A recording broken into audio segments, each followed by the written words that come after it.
Well,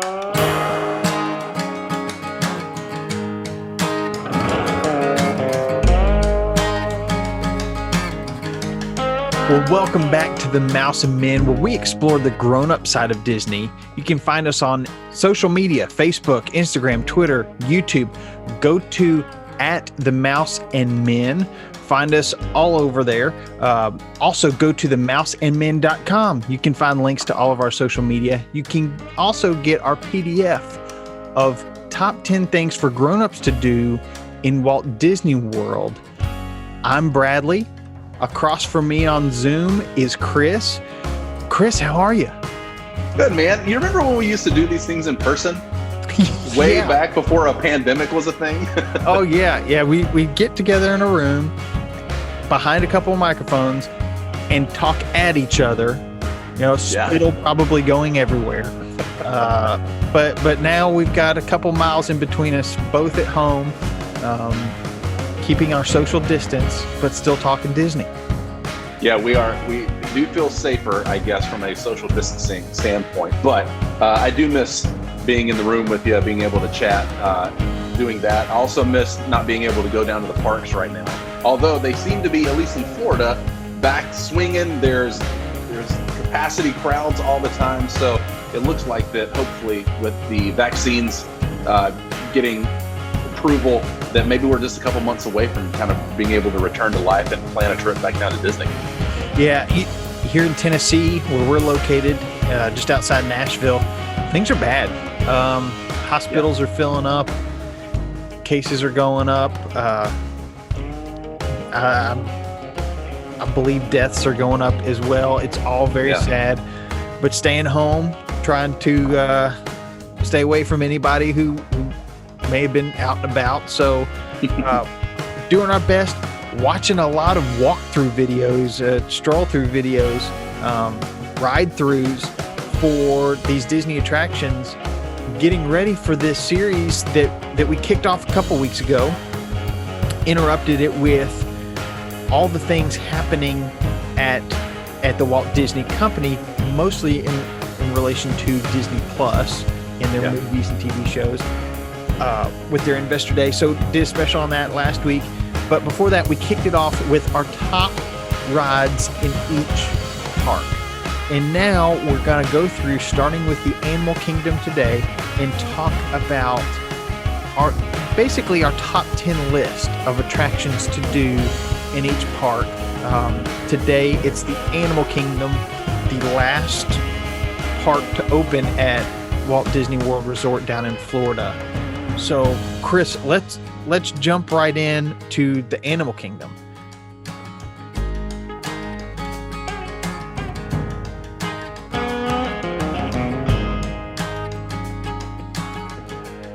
So, the Animal Kingdom originally was the kingdom of animals, real, ancient, and imagined. Meaning it was more than just a zoo with live animals, but ancient animals that may have gone extinct, including dinosaurs. But then also imagine, because you've got things like dragons and all these fantasy animals that appear in Disney movies and shows in different places, and they wanted to have a place for that too. It didn't really pan out that way until recently. They added Pandora, and just with a lot of the conservation stuff that they do at the Animal Kingdom, Avatar being a kind of a message about conservation, taking care of what you have, but also just some really fantastical, if that's a real word, I don't know that it is, animals. It was the perfect place for that to land at a Disney park. So I'm okay with it, with Avatar being there. I'll say, if fantastical is not a word, it should be. I think that I've actually used that semi-regularly. It sounds like a Disney word. It's like an Imagineer kind of thing. So if it's not a word, it should be merged into some sort of Disney word at this point. Yeah. So Chris, tell me a little bit about your relationship, your interaction with the Animal Kingdom. Yeah, when I first heard about the Animal Kingdom, I got really excited about it, and then I tried to compare it in my head to what I knew of Disney, which at that point was the mid to late '90s when I heard that it was coming. Is it 98, 99 when it first opened? Yeah, I believe it was Earth Day, April something, 1998. Okay. So I think that I probably went to Animal Kingdom within its first year of it being opened. But when I first heard about it, again, trying to compare it to what I knew of Disney at that point, which was Magic Kingdom essentially, and then Epcot to a degree, and then I had recently been to the MGM Studios, which is now Hollywood Studios, and I didn't see how it was going to fit into the whole Disney world. I was like, so they're just going to have a zoo now? That's bizarre. But when I went, I was completely blown away at how, yes, it is a type of zoo, but it's so over the top and it's wonderful Disneyness that you feel like you're being transported to those areas around the world to go visit those places. And so, as Disney always does, they blew my socks off with the presentation. Everything from as you walk up and you're hearing those jungle sounds, and then you go through and you see the Tree of Life and the entire world. It's just amazing. But my late teens, teenage self trying to imagine what that was going to be, I couldn't quite wrap my head around it until I was actually there. So I feel like this is one of those parks that you need to go to and absorb and just like soak it in. Don't prejudge it. Just go and enjoy it. What about you? Yeah, they have your rides, your attractions, but as we'll get into a little bit, some of the attractions listed on the map are just trails where it's very much a zoo-like atmosphere where you're just walking along and seeing different exhibits of animals.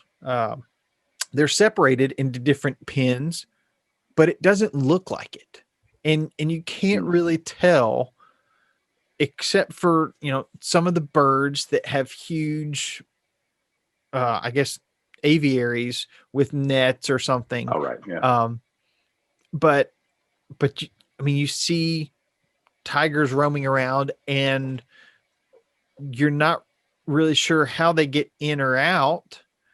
But you're also not quite sure where all the boundaries are. So it's really cool. You feel like you're walking through the jungle and just peeking at these animals from behind a rock. Just the way that it's all designed is so well done in typical Disney fashion. Yeah. And you're right. It is laid out in a beautiful way that just envelops you in the worlds that you walk in, whether you're going more of an Asian area or an African area or whatever. You really do feel like that you're there. And again, the way that Disney does it, you don't really see the seams in the way that they make it look so lifelike. Like when you're on the safari, and we'll talk about this more in a minute, but it's just so wonderfully laid out and beautifully done that I get soaked into that world every time. Yeah.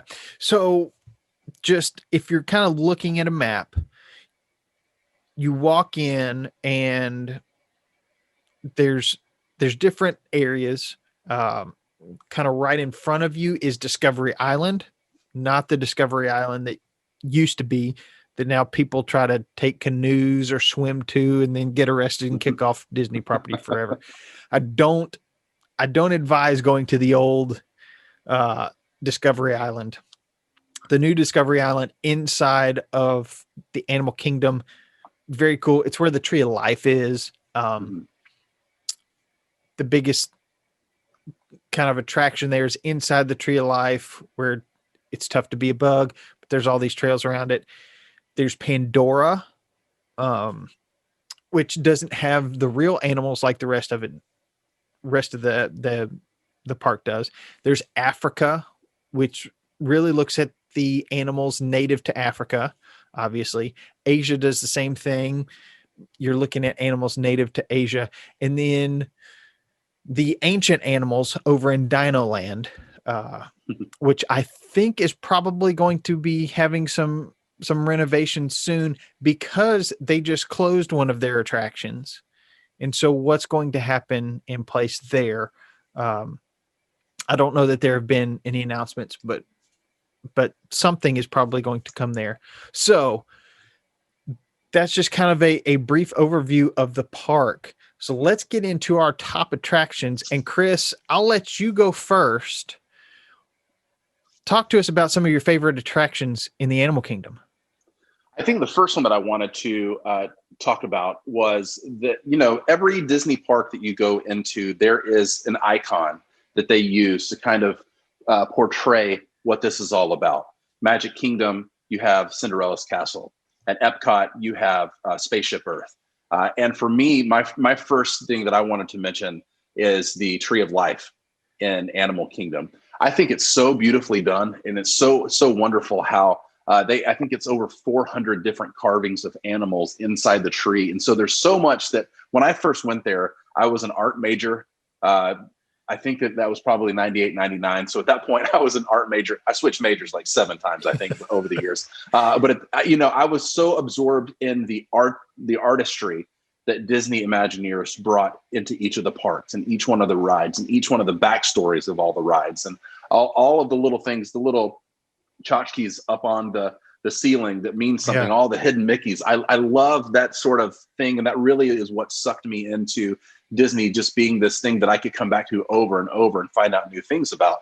And so when I first saw the Tree of Life, I was blown away. 1, at the size of it, and 2, the intricacies of all the different carvings, checking all of that out. So the first on my list is the mainstay at Animal Kingdom. It's that Tree of Life, that thing that you see and just like, whoa, this is it. So that's why it's number 1 on my list, is because it blew me away the first time I saw it, in a similar way that Cinderella's Castle probably did when I was much younger. But there's just so much there to explore, so many different angles that you can see it from, that it's worth going. And again, we talk about the grown-up side of Disney. I nerd out on that artsy kind of stuff. And so I could spend an hour or more just walking around the Tree of Life, trying to look at all the different sculptures or the different carvings. Yeah, I love it. It's so detailed. And the cool thing, because the Disney company has been vocal about conservation. The Animal Kingdom, probably their most vocal statement. They took, to build this Tree of Life, they took an old oil rig, and I believe it's flipped upside down. And then they poured concrete to create the Tree of Life. But they recycled an old oil rig, which is awesome. I didn't know that. That's wild. Yeah. And so then they carve into concrete or stucco or whatever. Yeah. They used, excuse me, whatever they used. And you're always discovering more animals. It's just really cool how they did it. Excuse me. And what's really awesome is my wife and I went down there a couple years ago to go see Pandora. And as we're leaving, we're walking past the Tree of Life, and it's all lit up really cool because it's dark. And then all of a sudden, just one animal is highlighted. And then on the Tree of Life is projected a little story. No dialogue, just some music. But different animals come to life. And I don't know how long that goes on. Probably an hour or more, because I think we watched 2 or 3, and each one is several minutes long. Wow.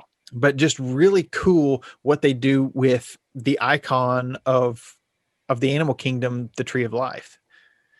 So I love that as an attraction. It's not on the map necessarily as an attraction, but worth walking around and spending some time checking it out. Yeah. Very cool. So, and again, I think we talks to what we've said several times over the last several episodes. It's like, don't just look at the map and take it at face value. There's so much more that you could ask a cast member about, or hear from a friend of yours to do these little things. So just hearing that about the upside down oil rig and the videos to watch, now I want to even see that part that I haven't experienced. So I love getting these little tidbits, and it just speaks again to Disney putting so much thought and care into each one of their attractions. That this is just something that you observe when the sun's going down or at night. as you're walking past, just something else to entertain you that's not even written anywhere to go explore. So yeah, thank you for that tip. Yeah. So I'm going to go over to Dino Land and Dinosaur. So this is I mean, I guess it's part Jurassic Park, part Indiana Jones. You hop in this kind of open top truck, and your mission is to go back in time. This doctor has created a time machine, send you back in time right before the asteroid hits Earth, and you're trying to save a baby dinosaur and bring it back to present time. And this made my list because it's quite thrilling. I mean, you've got dinosaurs popping out at you, loud sounds, flashing lights. So as far as something that adults are going to enjoy, this is one of the older, and by older I mean it's skewed for an older audience attraction at the Animal Kingdom, probably more so than any of the other attractions. But just a fun, thrilling ride. Not necessarily drops and that sort of thing, but things popping out at you will get your heart racing. Love riding Dinosaur when I'm down at the Animal Kingdom. Yeah, and Dinosaur is another one of those rides that I love the ride and the thrill factor. I've even got pictures of my kids when they're younger on there, and my daughter's eyes are like the size of saucers. Just scary, but in that safe way that Disney is never going to kind of let you feel like you're too at peril's edge, sort of thing. But the queue to get into Dinosaur is another one of those that's just at the top of my list. I enjoy being stuck in line a little bit because there's so much to learn about the dinosaurs and to hear about just the way that they carve out time for you to learn about that experience as well. It's worth being stuck in line. Let's not go overboard and say a 3 or 4 hour wait like it can be sometimes. But if you have a good 30 minutes or so and you're at a slowish clip, you can learn a lot. And it's so entertaining the way that they do it there. That's another one of those line queues that I don't mind getting stuck in. Yeah, I love it. So, yeah. Chris, what's next on your list of attractions at Animal Kingdom? So I will just transparency's sake say that I have not been to Animal Kingdom since Pandora has been there. So it's been a bummer that I haven't. I know. I'm so pumped to eventually go and check it out. And so I won't be adding those to my list since I haven't ridden them before. But one that I've talked about on this show a couple weeks ago, I just wanted to mention again, which is Expedition Everest. Yes. It is such a fun, thrilling roller coaster. And they do such a good job of a good backstory. Again, you feel like that you're getting on a ride in the Mount Everest. I think, where is it at? Trying to remember exactly where the story takes place.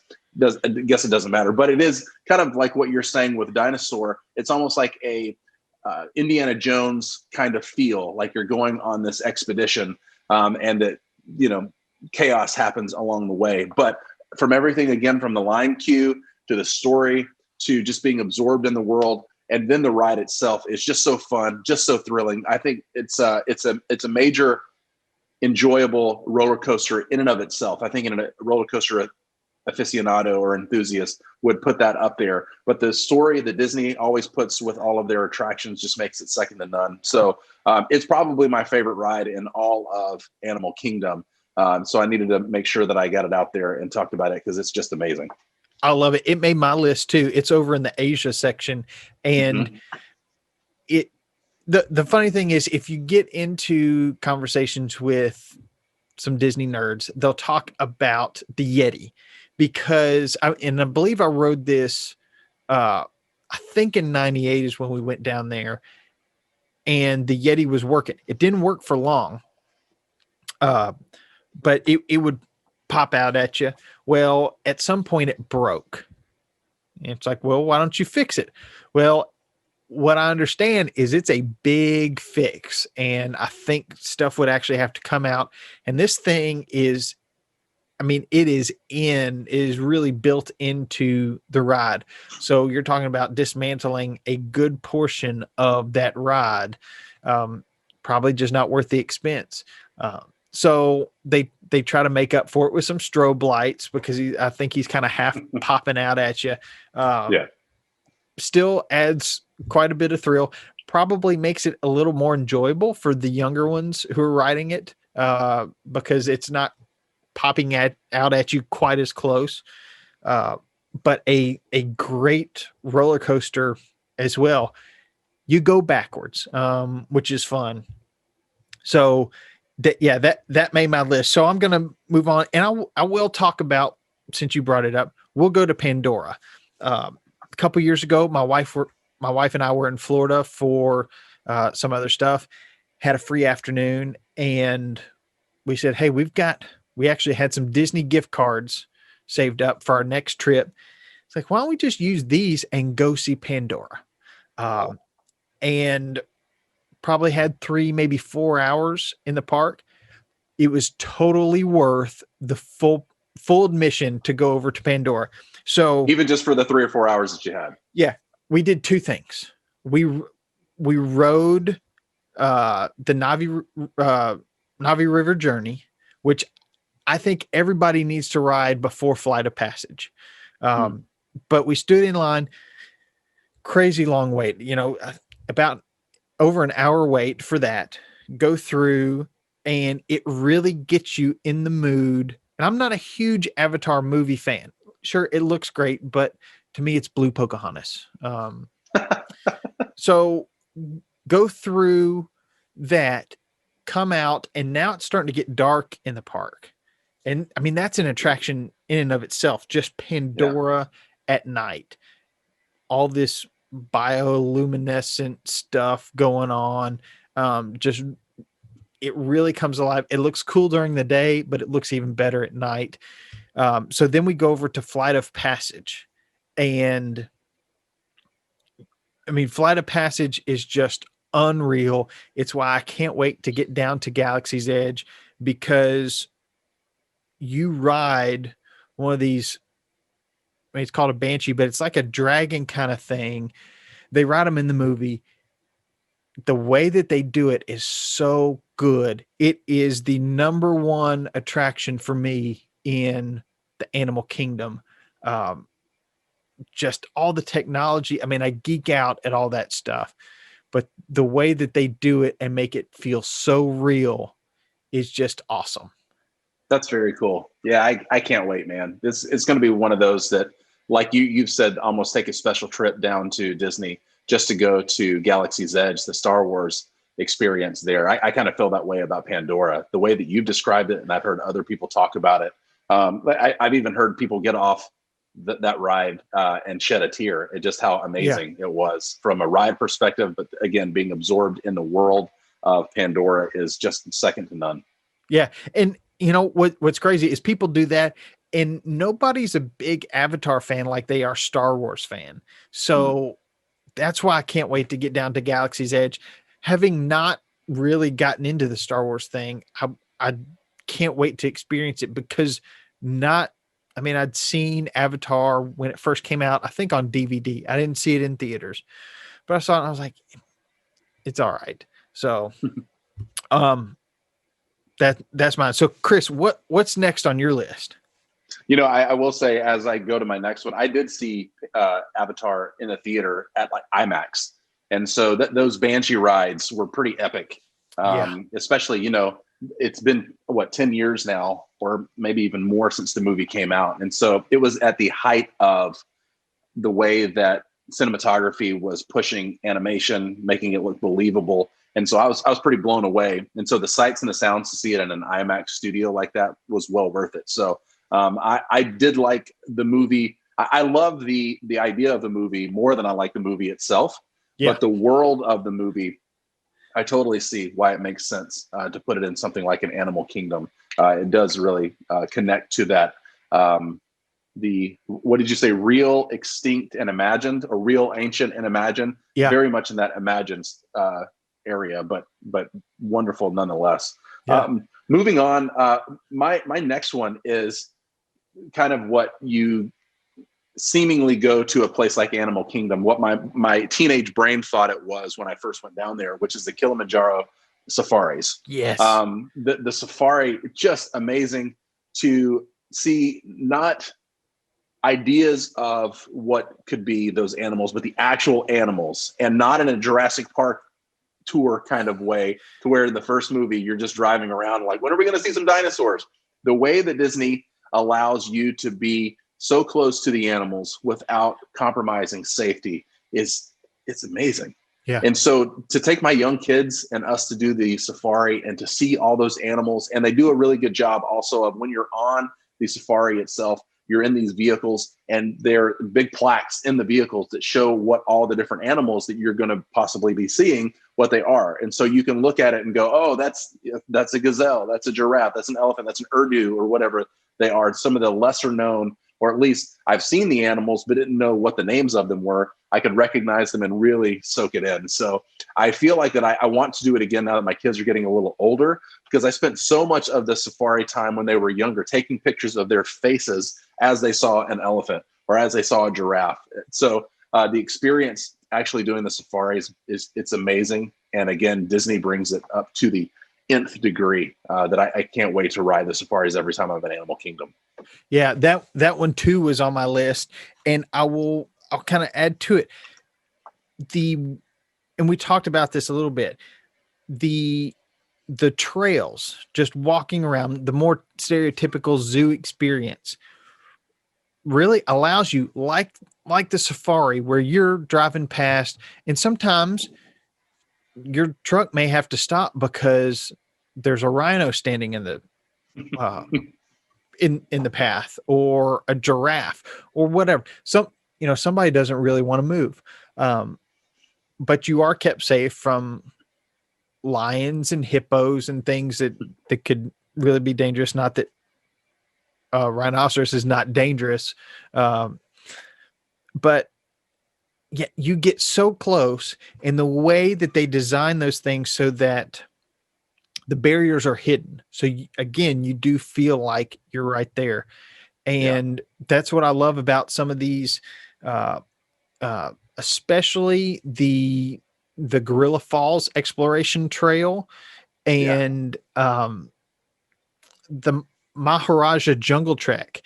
The Maharaja has bats over in the Asia section. And I'm just fascinated by bats. I don't know if it's because I liked Batman growing up or what, but they're just so interesting. Maybe it was the tie-in to vampires. Who knows? But you get to see some bats fairly up close over there.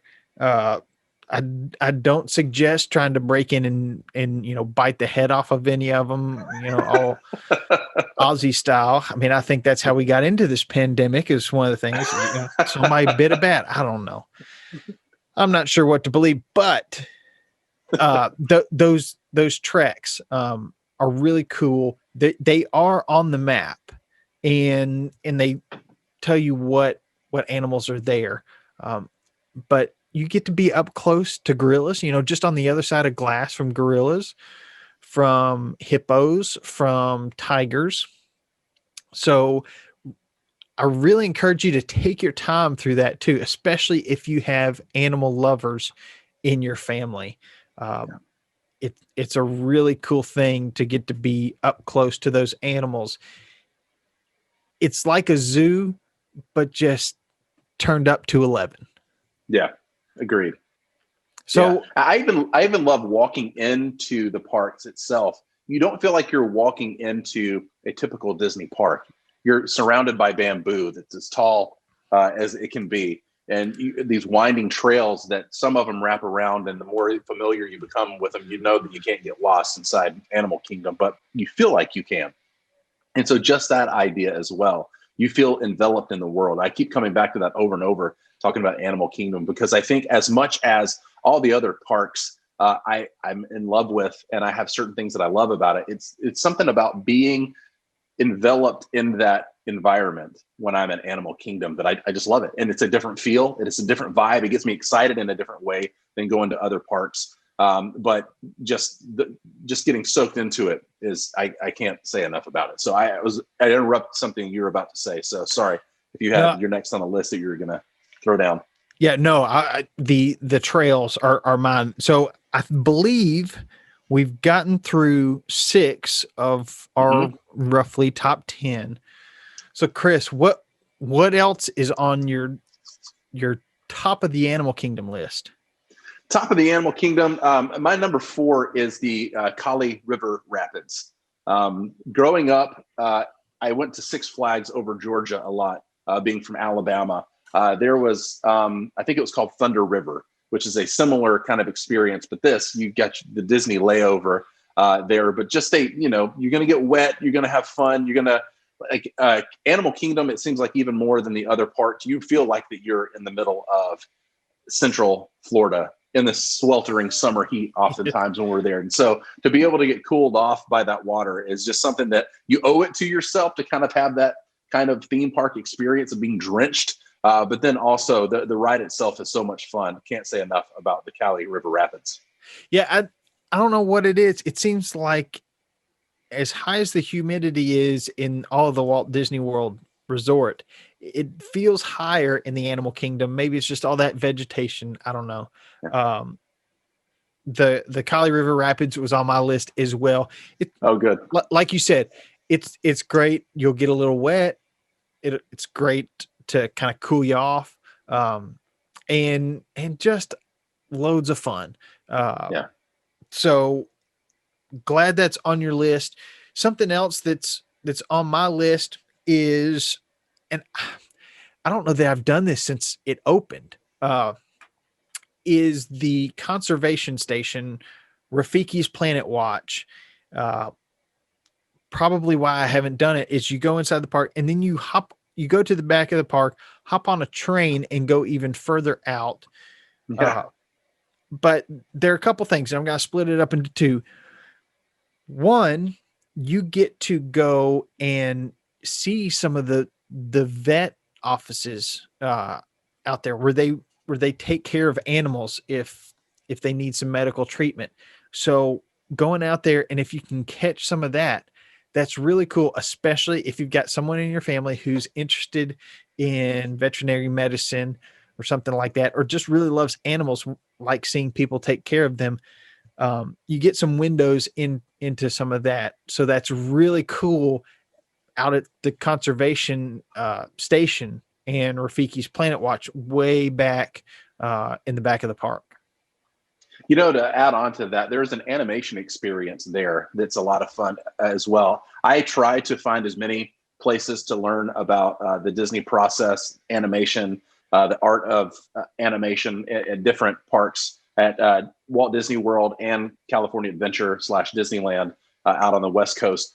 It just, again, going back to the art side of me, I can sit and watch them draw, in this case, animals, talking about the history of Disney and how they would draw these animals and go out on safari to see things like the Lion King, and even back bringing in different animals like deer to study to when they're drawing Bambi, that kind of stuff. And so there's an animation experience in that same area that would highly recommend anybody that has interest in that to check out as well. Well, and that was my second part. And sorry. No, you're good, because you get to go and you draw, and it's funny because if you watch any of the stuff of Disney animators still sketching stuff out by hand, they make it look so easy. And you sit down, and as they're doing it, they're making it look so easy. And then I'm trying to replicate it on my paper, and it looks nothing like what they did. But it's a really cool interactive thing where you're not just looking at animals, but adults too.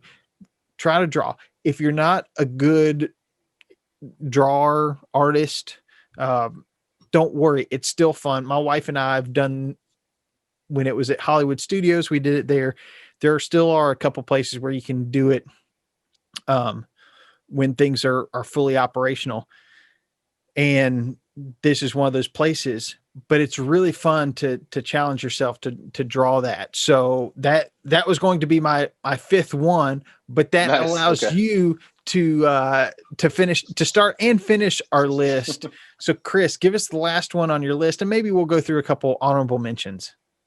There are so many other ones that I could say. Again, the walkthroughs, like the Gorilla Falls Exploration Trail, I love. The Festival of the Lion King show is a fun one as well. I kind of want to throw out my number 5, which is kind of an honorable mention, which is also kind of a rest in peace situation, which is over in Dino Land, the Primeval Whirl that used to be there. It was a fun kind of throwback, kitschy roller coaster that they had. That again, roller coaster. It was a very compact little coaster there, but it does go up and down, and you are in a car, so I think it is classified, or was classified, as a roller coaster. It's no longer there anymore. But again, it's very. I think the word you called it was herky jerky. It very much is like you're twisting, you're turning, you're going up, and you're going down, and it twists. And like it felt like something that you would have seen like in the 50s on Route 66 or something. It had a very cool old Americana vibe that they did, but I missed that ride. Again, it's not my most favorite thrill. It's actually I can see now why they probably got rid of it, but the nostalgia of going to Animal Kingdom and riding Primeval Whirl is just something that I miss. I know that they always do bigger and better every time they put something in place of old rides, but just as a honorable mention, or I miss you, buddy, Primeval Whirl, I'm going to put up there as well. Well, what's cool, and I didn't realize this until very recently, Dinoland USA always felt like it was just kind of thrown together. Just a little more open, concrete ground. Just didn't have that same Disney feel.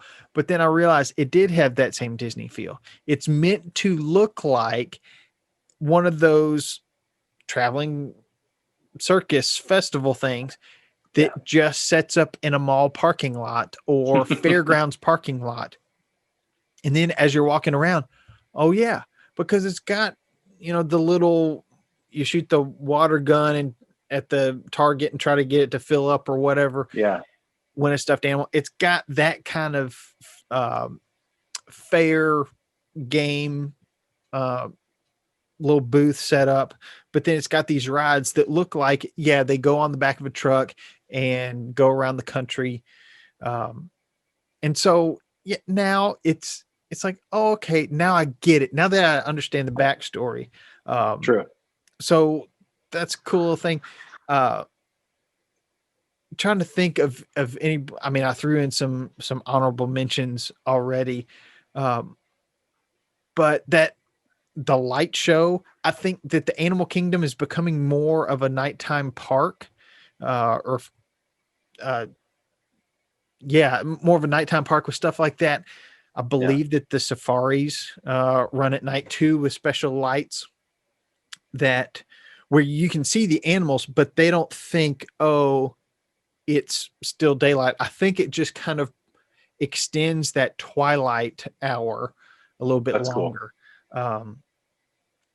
All the different exhibits, getting to see animals up close.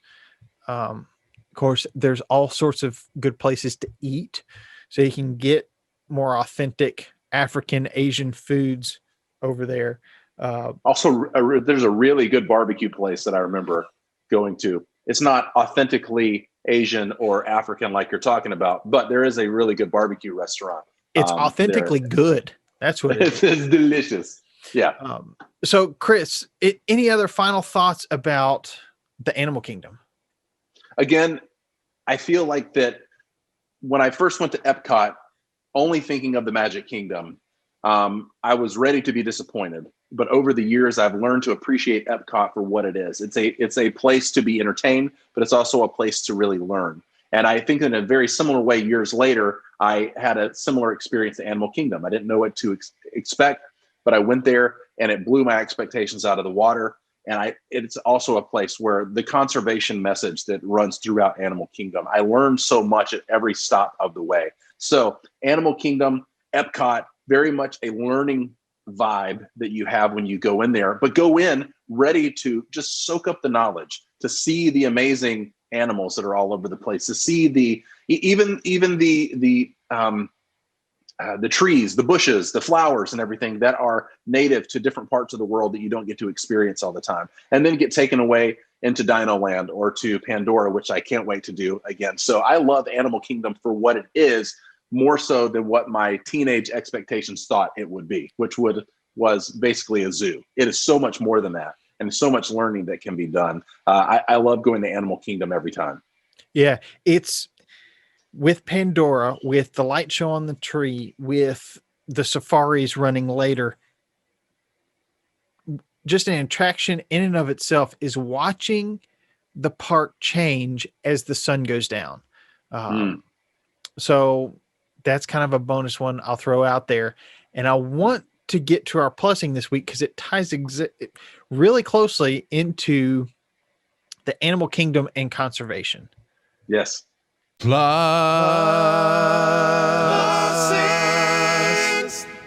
So what it is, it's another show on Disney Plus. Look, most of us aren't doing much traveling. You're probably not going to Disney World all that often, if at all right now. On Disney Plus, there's a show called The Magic of Disney's Animal Kingdom. And I love animals. I think at one point as a kid, it's like, oh, it'd be cool to be a vet. Didn't quite make my list of top things to do later in life, but I've always loved animals. And this show goes behind the scenes and shows how they take care of the animals, not just at the Animal Kingdom, but for all the parks. And it spends a lot of time in the Animal Kingdom, and those veterinary medicine offices, examination rooms that are back there in the conservation station, you see those on camera, and you see them take care of ocean animals that they have in their aquarium. You see them take care of the rhinoceroses, rhinoceri, giraffes. Through all of this, I've determined giraffes are just goofy looking. I mean, they're just sitting there, just looking at you like, I don't know, that giraffes are just goofy, and I love it. You get to see elephants afraid to cross bridges.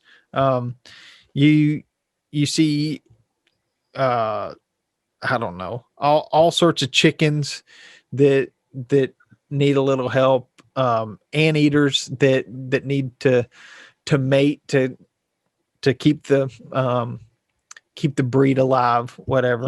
But I really encourage you to go watch The Magic of Disney's Animal Kingdom, especially if you have any animal lovers in your house. I think it's 8 episodes, little series. I hope there are more, because when I tuned in on a Friday night ready to watch the next episode, it wasn't there. I didn't know what to do, really.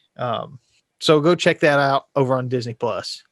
That's very cool. When you told me about that, I don't know if I have seen them, if they are a recent addition to Disney Plus. I remember watching something in years past that sounds similar to what you're describing, but I also know there's a really good episode of A Day in the Life when they, the Disney Plus show where they talk about people with different employees or different employees of Disney and what all they do. There's a really good one about the veterinary staff over in Animal Kingdom. So just as an additional little recommendation for plussing there, but thank you for that. I can't wait to watch. Yeah, that One Day at Disney is great too. And I don't know how many, but I think it just wrapped with maybe 40 or 50 episodes. I mean, they're not long, but really cool. So be sure to check that out. Be sure to check out some of these things at the Animal Kingdom.